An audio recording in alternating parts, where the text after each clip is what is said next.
ಜಿಪುಣಿ ಕಾಗೆಯ ಪಂದ್ಯ. ಬೆಳಿಗ್ಗೆ ಒಂದು ದೊಡ್ಡ ಮರದ ಕೆಳಗಡೆ ಊರಿನಲ್ಲಿದ್ದ ಪಕ್ಷಿಗಳು ಎಲ್ಲರೂ ಕೂಡ ಸಭೆಗೆ ಬಂದಿದ್ರು. ಅಲ್ಲಿ ಮಹಿ ಹದ್ದು ಒಂದು ಮೈಕ್ ಹಿಡ್ಕೊಂಡಿತ್ತು. ಆವಾಗ ಮೊದಲನೇ ಸಾಲಿನಲ್ಲಿ ಚಿಚುಕಾಗೆ, ತುನಿಗುಬ್ಬಚ್ಚಿ ಹಾಗೂ ಚೋಟು, ಎರಡನೇ ಸಾಲಿನಲ್ಲಿ ಲೂಸಿ ಹಾಗೂ ಕುಹು, ಮಕ್ಕಳು ಚಿನ್ನು ಬನ್ನು ಬುಜ್ಜಿ ಕೂಡ ನಿಂತ್ಕೊಂಡಿದ್ರು. ಆದ್ರೆ ಅದರಲ್ಲಿ ಚಿಚು ಹಾಗೂ ಚಿನ್ನು ಇಬ್ರು ಕೂಡ ಏನೋ ಒಂದು ಅನುಮಾನದಿಂದಾನೇ ನೋಡ್ತಾ ಇದ್ರು. ಆವಾಗ ಮಹಿ ಹದ್ದು ಜೋರಾಗಿ, ಎಲ್ರೂ ಕೇಳಿಸ್ಕೊಳ್ಳಿ, ಇವಾಗ ಬಿಸಿಲು ತುಂಬಾ ಜಾಸ್ತಿ ಇದೆ. ಬಿಸಿಲಲ್ಲಿ ಕೆಲಸ ಮಾಡಿ ಮಾಡಿ ಎಲ್ರೂ ತುಂಬಾ ಟಯರ್ಡ್ ಆಗಿರ್ತೀರಾ ಅಲ್ವಾ? ಅದಕ್ಕೆ ನಾನೊಂದು ನಿರ್ಧಾರ ಮಾಡಿದ್ದೀನಿ. ಮುಂದಿನ ಭಾನುವಾರ ನಾವೆಲ್ಲರೂ ಸೇರಿ ಪಕ್ಕದಲ್ಲಿರುವ ವಾಟರ್ ಫಾಲ್ಸ್ಗೆ ಹೋಗೋಣ, ಸ್ವಲ್ಪ ರಿಲ್ಯಾಕ್ಸ್ ಆಗಿರೋಣ. ಅದನ್ನು ಕೇಳಿ ಎಲ್ರೂ ಸಂತೋಷಪಟ್ರು. ವಾವ್, ಅಂದ್ರೆ ಪಿಕ್ನಿಕ್ ಹೋಗ್ತಾ ಇದ್ದೀವಾ? ಹಾಗಂತ ಹೇಳಿ ಕುಹು ಸಂತೋಷದಿಂದ, ಮಹಿಯವರೇ, ಮೊದಲು ಟಿಕೆಟ್ ನನಗೆ ಕೊಡಿ. ಈ ಬಿಸಿಲಲ್ಲಿ ನನ್ನ ರೆಕ್ಕೆಗಳೆಲ್ಲ ಬಿಳಿ ಬಣ್ಣದಿಂದ ಕಪ್ಪು ಬಣ್ಣಕ್ಕೆ ಬದಲಾಗಿದೆ. ಅಲ್ಲಿ ವಾಟರ್ ಫಾಲ್ಸ್ ಅಲ್ಲಿ ಸ್ನಾನ ಮಾಡಿದ್ರೇನೆ ಈ ಬಣ್ಣ ಎಲ್ಲನೂ ಪುನಃ ಬಿಳಿಯಾಗೋದು. ಅಮ್ಮ, ವಾಟರ್ ಫಾಲ್ಸ್ಗೆ ಅಂತೆ ಅಲ್ಲಿ ನಾನು ಬನ್ನು ಇಬ್ರು ಕೂಡ ಬಾಲ್ ಆಟ ಆಟಾಡ್ತೀವಿ. ನನಗೆ ಒಂದು ಹೊಸ ಸ್ವಿಮ್ಮಿಂಗ್ ಡ್ರೆಸ್ ಕೊಡಿಸ್ತೀಯಾ? ಆವಾಗ ಪಕ್ಕದಲ್ಲಿ ನಿಂತ್ಕೊಂಡಿದ್ದ ಬನ್ನು, ಹೌದು ಬುಜ್ಜಿ, ಅಲ್ಲಿ ನಾವಿಬ್ರು ಸೇರಿ ಸ್ವಿಮ್ಮಿಂಗ್ ಕೂಡ ಮಾಡ್ಬೋದಲ್ವಾ? ಸರಿಯಮ್ಮ ಬುಜ್ಜಿ, ಸ್ವಿಮ್ಮಿಂಗ್ ಡ್ರೆಸ್ ಕೊಡಿಸ್ತೀನಿ, ಚೆನ್ನಾಗಿರುತ್ತೆ. ಎಲ್ರು ಕೇಳಿ, ನಾವು ಹೋಗೋದು AC ಬಸ್ಸು, ನಾನು ಬುಕ್ ಮಾಡಿದ್ದೀನಿ. ಅದರಲ್ಲಿ ನಿಮಗೆ ಐಸ್ ಕ್ರೀಮ್, ಗುಲಾಬ್ ಜಾಮೂನ್, ನೀರು, ಬಿರಿಯಾನಿ ಎಲ್ಲಾನು ಕೊಡ್ತೀನಿ. ಅದಕ್ಕೆ ಒಬ್ರಿಗೆ 500 ರೂಪಾಯಿ ಆಗುತ್ತೆ.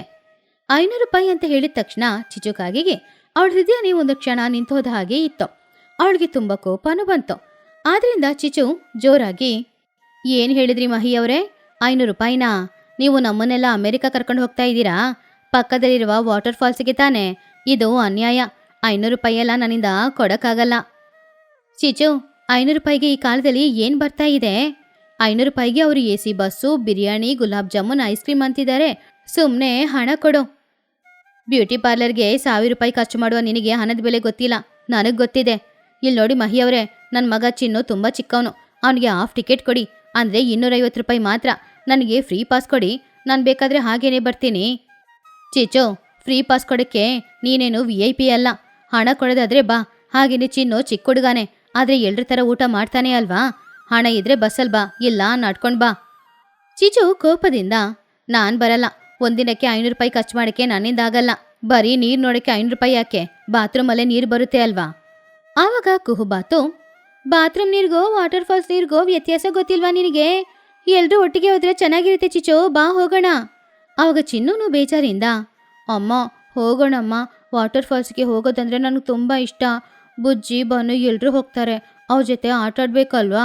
ಅಲ್ಲಿ ತಿನ್ನೋಕ್ಕೆ ಲಡ್ಡು ಬೇರೆ ಕೊಡ್ತಾರೆ ಅಂತೆ. ಸುಮ್ಮನಿರೋ, ಲಡ್ಡು ತಿಂದರೆ ಹಲ್ಲೆಲ್ಲ ಹಾಳಾಗೋಗುತ್ತೆ.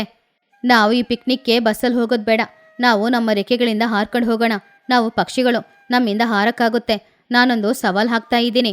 ನೀವು ಹೋಗೋದಕ್ಕಿಂತ ಮುಂಚೆನೇ ನಾನಲ್ಲಿ ಇರ್ತೀನಿ. ಇದು ನಾನು ಹಾಕೋ ಬೆಟ್ಟು. ನಾನು ಹಣನೇ ಕೊಡದೆ ಅಲ್ಲಿಗೆ ಬಂದು ಸೇರ್ತೀನಿ ನೋಡಿ. ಕುಹು ತಮಾಷೆಯಿಂದ, ಅರೇ ಚಿಚು ಸವಾಲು ಹಾಕ್ತಾ ಇದ್ದಾಳಾ? ಅವಳು ಸವಾಲು ಹಾಕಿದ್ರೆ ಅಷ್ಟೇ ಮುಗೀತು. ಚಿಚು, ನಾನು ಒಂದು ಹೇಳ, ನೀನು ನಮ್ಮೆಲ್ರಿಗಿಂತ ಮುಂಚೆ ಅಲ್ಲಿಗೆ ಹೋಗಿ ಫ್ರೆಶ್ ಆಗಿದ್ರೆ ನಾನು ತಗೊಂಡು ಬರುವ ಫಿಶ್ ಫ್ರೈ ನಿನಗೆ ಕೊಡ್ತೀನಿ. ಇಲ್ಲಾಂದ್ರೆ ಎಲ್ರಿಗೂ ಬಸ್ ಫೇರ್ನ ನೀನು ಕೊಡಬೇಕಾಗುತ್ತೆ, ಓಕೆನಾ? ಏನೋ ಫಿಶ್ ಫ್ರೈಯಾ? Okay, deal. ನನ್ನಿಂದ ಖಂಡಿತ ಹಾರ್ಕೊಂಡು ಬರೋಕ್ಕಾಗುತ್ತೆ ನೋಡು. ಹಾಗೆ ಭಾನುವಾರ ದಿನ ಬೆಳಗ್ಗೆ ಬಸ್ ಊರಿಂದ ಹೊರಗಡೆ ಹೊರಟಿತ್ತು. ಬಸ್ಸಲ್ಲಿ ಮಹಿಹದ್ದು, ಚೋಟು, ಟೋನಿ ಎಲ್ಲರೂ ಸಂತೋಷವಾಗಿ ಕೂತ್ಕೊಂಡು AC ಬರ್ತಾ ಇದ್ರು. ಆದ್ರೆ ಇನ್ನೊಂದ್ ಕಡೆ ಹೊರಗಡೆ ಪಾಪ ಬಿಸಿಲಲ್ಲಿ ಚಿನ್ನು ಹಾಗೂ ಚಿಚು ಇಬ್ರು ಕೂಡ ಹಾರ್ಕೊಂಡು ಬರ್ತಾ ಇದ್ರು.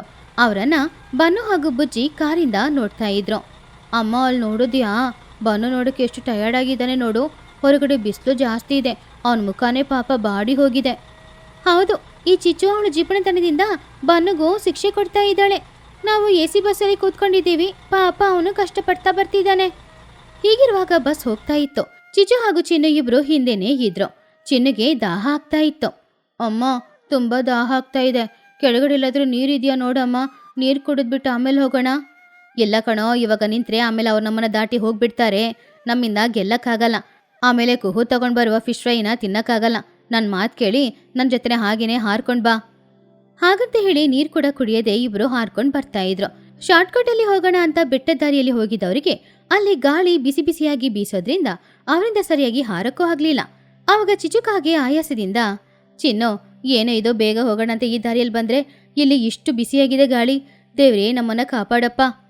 ಹಾಗೆ ಮಧ್ಯಾಹ್ನ 12 ಗಂಟೆ ಸಮಯ. ಆವಾಗ ಪಕ್ಷಿಗಳು ಎಲ್ರೂ ಕೂಡ ವಾಟರ್ ಫಾಲ್ಸ್ ಅಲ್ಲಿ ಸ್ನಾನ ಮಾಡ್ತಾ ಇದ್ರು. ಮಕ್ಳಿಬ್ರು ಚೆನ್ನಾಗಿ ಆಟ ಆಡ್ತಾ ಇದ್ರು. ಮಹಿ ಹದ್ದು ಅಲ್ಲೇ ಸ್ವಿಮ್ಮಿಂಗ್ ಕೂಡ ಮಾಡ್ತಾ ಇತ್ತು.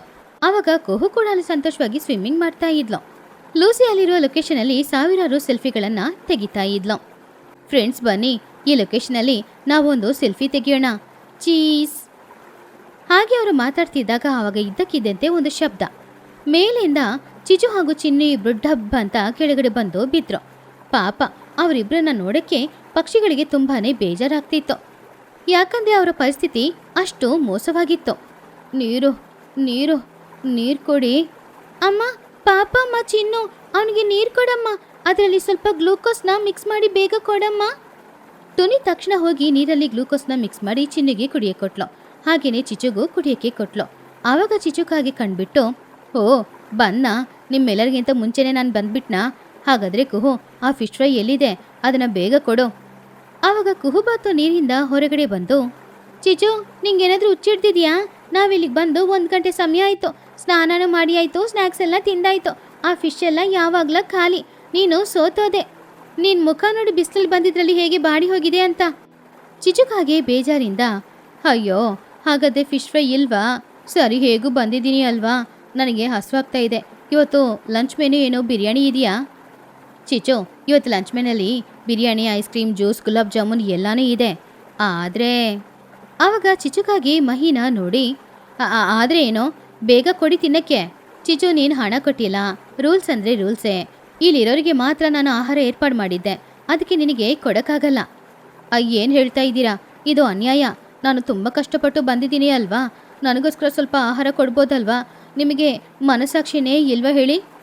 ಇತ್ತು, ಆದರೆ ನಿನ್ನ ಜಿಪಣತನದ ಮುಂದೆ ಅದು ಇಲ್ಲದೆ ಆಯಿತು. ಅದನ್ನು ಕೇಳಿ ಚಿಚು ಸುಮ್ಮನೆ ಆದ್ಲು. ಪಾಪ ಚಿನ್ನು ತುಂಬ ಬೇಜಾರಲ್ಲಿ ಇದ್ದ. ಅವನ ಕಷ್ಟ ನೋಡೋಕ್ಕಾಗದೆ ಟುನಿ ಹಾಗೂ ಲೂಸಿ ಇಬ್ರು ಕೂಡ ಅವರ ಆಹಾರದಲ್ಲಿ ಅರ್ಧ ಅವರಿಬ್ರಿಗೂ ತಿನ್ನಕ್ಕೆ ಕೊಟ್ರು. ಚಿಚು ಆಹಾರ ತಿನ್ನಲು, ಆದರೆ ಅವಳಿಗೆ ಹೊಟ್ಟೆ ತುಂಬಲೇ ಇಲ್ಲ. ಹೀಗಿರುವಾಗ ಸಂಜೆ ಸಮಯ. ಎಲ್ರೂ ಬಸ್ಸಲ್ಲಿ ಹತ್ತಾ ಇದ್ರು. ಚಿನ್ನುಗೂ ಚಿಚುಗೂ ಇನ್ನೂ ಹಾರಕ್ಕಾಗಲ್ಲ ಅಂತ ಗೊತ್ತು. ಅವಾಗ ಚಿನ್ನವನ ತಾಯಿ ಹತ್ರ, ಅಮ್ಮ ನಾನು ಕೂಡ ಬಸ್ಸಲ್ಲೇ ಹೋಗ್ತೀನಿ, ನನ್ನಿಂದ ಇನ್ನೂ ಹಾರಕ್ಕಾಗಲ್ಲಮ್ಮ. ಈಗಾಗಲೇ ಹಾರ್ಕೊಂಡು ಬಂದಿದ್ರಲ್ಲಿ ರೆಕ್ಕೆ ಎಲ್ಲ ನೋವಾಗ್ತಿದೆ. ನನ್ನಿಂದಾನೂ ಆಗಲ್ಲ ಕಣೋ, ಆದರೆ 500 ರೂಪಾಯಿ ಕಟ್ಟಕ್ಕೆ ನನ್ನ ಹತ್ರ ಇಲ್ವಲ್ಲ, ಏನಾದರೂ ಒಂದು ಐಡಿಯಾ ಮಾಡಬೇಕು. ಹಾಗಂತ ಹೇಳಿ ಚಿಚುಕಾಗಿ ಮಹಿ ಹತ್ತಿನ ಹತ್ತಿರ ಹೋಗಿ, ಮಹಿಯವರೇ, ಈ ಲಗೇಜ್ ಇಡ್ತಾರೆ ಅಲ್ವಾ, ಆ ಜಾಗದಲ್ಲಿ ನನಗೂ ಚಿನ್ನುಗೂ ಜಾಗ ಕೊಡಿ. ಅದಕ್ಕೆ ನಾನು ಫೇರ್ ಕಟ್ಟಬೇಕಂತ ಏನಿಲ್ವಲ್ಲ, ಬೇಕಾದರೆ ಊರಿಗೆ ಹೋದ್ಮೇಲೆ ಟೈರ್ಗೆ ಗಾಳಿ ಹೊಡಿತೀನಿ. ಏನು ಚಿಚು, ಲಗೇಜ್ ಇಡೋ ಜಾಗದಲ್ಲಿ ಕೂತ್ಕೊಂಡ್ರೆ ನೀನು ಬಿದ್ದೋಗ್ತೀಯ, ಆಮೇಲೆ ಹಾಸ್ಪಿಟ್ಲಲ್ಲೇ ಅಡ್ಮಿಟ್ ಮಾಡಬೇಕಾಗುತ್ತೆ. ನೀನು ಟೈರ್ಗೆ ಗಾಳಿ ಹೊಡೆದ್ರೆ ಟೈರ್ ಸಿಡ್ದೋಗುತ್ತೆ. ಮಹಿ ಅದು ಕೋಪದಿಂದ, ಚಿಚು ನಿನ್ನ ಜಿಪಣತನನ ಬಿಟ್ಬಿಟ್ಟು 500 ರೂಪಾಯಿ ಕೊಟ್ಟರೆ ಸರಿ, ಇಲ್ಲಾಂದ್ರೆ ಬಸ್ಸಲ್ಲಿ ನಿನಗೆ ಜಾಗ ಇಲ್ಲ. ಕತ್ತಾದ್ರೆ ಇಲ್ಲಿ ಆನೆಗಳು ಬರುತ್ತೆ, ಆಮೇಲೆ ನಿನ್ನಿಷ್ಟ. ಆನೆಗಳು ಅಂದ ತಕ್ಷಣ ಚಿಚುಕಾಗಿ ಹೆದರ್ಕೊಂಡೆ, ಅಯ್ಯೋ ಆನೆಗಳ, ಬೇಡ ಬೇಡ, ನಾವು ಬಸ್ಸಲ್ಲಿ ಬರ್ತೀವಿ. ಆದರೆ ಇವಾಗ ನನ್ನ ಹತ್ರ ಹಣ ಇಲ್ಲ, ಊರಿಗೆ ಹೋದ್ಮೇಲೆ ನಾನು ಕೊಡ್ಲಾ? ಕ್ರೆಡಿಟ್ ಇಲ್ಲ ಚಿಚೋ, ನೀನು ಕೊಡಲ್ಲ ಅಂತಾನು ನನಗೆ ಗೊತ್ತು. ಬೇಕಾದರೆ ಕುತ್ತಿಗೆಲಿರುವ ಆ ಚೈನನ್ನು ಕೊಡು. ಅಯ್ಯೋ ಇದು ಕವರಿಂಗ್ ಚೈನು, ಮಾರಿದ್ರೆ 10 ರೂಪಾಯಿ ಕೂಡ ಬರಲ್ಲ, ನನ್ನನ್ನು ನಂಬಿ. ಆವಾಗ ಕುಹುಬಾತು ನಗುತ್ತಾ, ಹೌದು ಮಹಿಯವರೇ, ಅದು ಕವರಿಂಗ್ ಚೈನೆ, ಅದನ್ನ ತಗೊಳ್ಬೇಡಿ. ಪರವಾಗಿಲ್ಲ ಮಹಿಯವರೇ, ಚಿಚಿಗೆ ಹಣನ ನಾನು ಕೊಡ್ತೀನಿ. ಪಾಪ ಚಿನ್ನ ನೋಡಿದ್ರೆ ಬೇಜಾರಾಗ್ತಿದೆ, ಅವ್ರನ್ನ ಕರ್ಕೊಂಡು ಹೋಗೋಣ. ಊರಿಗೋಗಿ ಅವಳ ಹತ್ರ ಹಣ ನಾನು ತಗೊಳ್ತೀನಿ. ಆವಾಗ ಚಿಚ್ಚು ಸಂತೋಷದಿಂದ, ಟೋನಿ ನೀನು ದೇವತೆ ಕಣೆ, ದೇವತೆ. ನಾನು ಊರಿಗೆ ಬಂದಮೇಲೆ ಹಣ ಕೊಡ್ತೀನಿ, ಆದರೆ ಹಣ ಇಲ್ಲ ಅಂದರೂ ಸಹ ನಿನ್ನ ಮನೇಲಿ 1 ವಾರ ಕೆಲಸ ಮಾಡ್ತೀನಿ. ಆವಾಗ 500 ರೂಪಾಯಿಗೆ ಅದು ಸರಿ ಹೋಗುತ್ತೆ ಅಲ್ವಾ? ಏನು, ನೀನು ಕೆಲಸ ಮಾಡ್ತೀಯಾ? ನೀನು ಕೆಲಸ ಮಾಡಿದ್ರೆ ಟುನಿ ಅಷ್ಟೇ. ಆಮೇಲೆ ಅದನ್ನು ಕೇಳಿ ಎಲ್ರು ನಗಾಡ್ತಾ ಇದ್ರು. ಆಮೇಲೆ ಎಲ್ರು ಬಸ್ ಹತ್ತಿದ್ರು. ಚಿಚುಕಾಗಿ ಒಂದು ಸೀಟಲ್ಲಿ ಹೋಗಿ ಕೂತ್ಕೊಂಡಿದ್ಲು. ಚಿನ್ನು ಬುಜ್ಜಿ ಹಾಗೂ ಬನ್ನು ಜೊತೆ ಕೂತ್ಕೊಂಡು ಆಟ ಆಡ್ತಾ ಇದ್ದ. ಅಮ್ಮ ಇನ್ನೊಂದ್ಸಲ ಹಾರ್ಕೊಂಡು ಬರೋ ಕೇಳಬೇಡ, ನೆಕ್ಸ್ಟು ಊಟಿ ಟ್ರಿಪ್ಗೆ ಪ್ಲ್ಯಾನ್ ಮಾಡ್ತಾ ಇದ್ದಾರೆ ಅಂತೆ, ಅದಕ್ಕೆ ನೀನು ಇವಾಗಲೇ ಹಣನ ತೆಗೆದಿಡು, ಸರಿನಾ? ಸರಿ ಕಣೋ, ಇನ್ನು ಮುಂದೆ ಜಿಪಣತನ ತೋರಿಸಲ್ಲ. ಈಗಲೇ ನಾನು ಹಣ ಎಲ್ಲ ತೆಗೆದಿಟ್ಬಿಡ್ತೀನಿ. ಯಾವ ಟ್ರಿಪ್ಪಿಗೆ ಹೋದ್ರೂ ನಾವು ಬಸ್ಸಲ್ಲೇ ಹೋಗೋಣ. ಟುನಿಗೆ ಬೇರೆ ಕೆಲಸ ಮಾಡಿಕೊಟ್ಟು ಸಾಲ ತೀರಿಸ್ಬೇಕು. ಹಾಗೆ ಎಲ್ಲರೂ ಬಸ್ಸಲ್ಲಿ ಹೋಗ್ತಾ ಇದ್ರು. ಹಾಡು ಹಾಡ್ಕೊಂಡು ಕತೆ ಹೇಳ್ಕೊಂಡು ಸಂತೋಷವಾಗಿ ಹೋಗ್ತಾ ಇದ್ರು.